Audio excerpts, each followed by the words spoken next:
ശുദ്ധീകരണ സ്ഥലം, സ്വർഗം, നരകം, പൊതുവിധി, പുതിയ ആകാശം, പുതിയ ഭൂമി.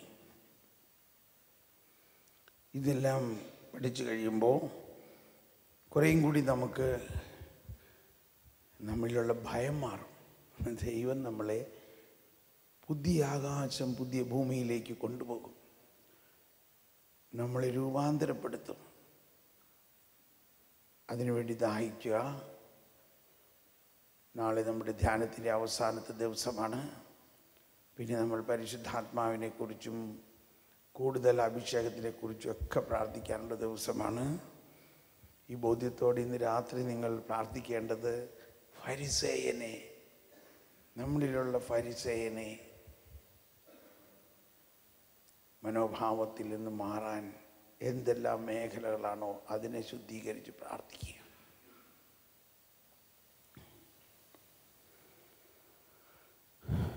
നമുക്ക് രാത്രി ആരാധനയ്ക്ക് ഇപ്പം മണി 11 മണി വരെ എന്തോരം പേരിരിക്കും? 11 മണി വരെ കുറേ പേരുണ്ടാവുമല്ലോ. ഓക്കെ, 11 മുതൽ 12 വരെ, 11 മുതൽ 12 വരെ. ഓക്കെ, 12 മുതൽ 1 മണി വരെ, 12 മുതൽ 1 മണി വരെ, 12 മുതൽ 1 മണി വരെ. ഇനി ആരെങ്കിലും 12 മുതൽ ഓക്കെ, താങ്ക് യു. 1 മുതൽ 2 വരെ, താങ്ക് യു. 2 മുതൽ 3 വരെ, 2 മുതൽ 3. ഓക്കെ, 3 മുതൽ 4 വരെ. ഓക്കെ, 4 മുതൽ 5 വരെ. ഓക്കെ, 5:30 നമ്മുടെ പ്രാർത്ഥന. Thank you.